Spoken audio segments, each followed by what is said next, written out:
Anti corruption কমিশনকে ধরার জন্য আবার এন্টি করাপশন কমিশন, এটার মধ্যেও আবার করাপশন। তারা বলেছে 10,000 কোটি টাকা, এখানে শুধুমাত্র মানুষ সার্ভিস নিতে এসে সরকারি জায়গাগুলোতে ঘুষ দেয়। আমাদের দেশ থেকে যে টাকাগুলো পাচার হয়ে গিয়েছে, এই পাচার হওয়া টাকাগুলো আসলে রিক্সাওয়ালা পাচার করে নাই, কুলি মজুর পাচার করে নাই, দিন মজুররা পাচার করে নাই।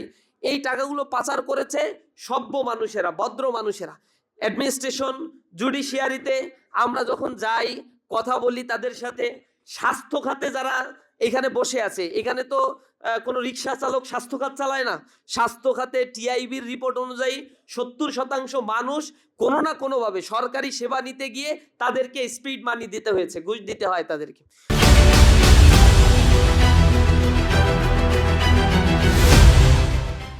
অর্থাৎ এই ঘুষ যা দেয় তার পরিমাণগুলো হিসেব করা হয়েছে সার্ভিস সেক্টরে। টিআইবি যা হিসাব করে তার চাইতে রিয়েল ডাটাটা হচ্ছে কয়েক গুণ বেশি।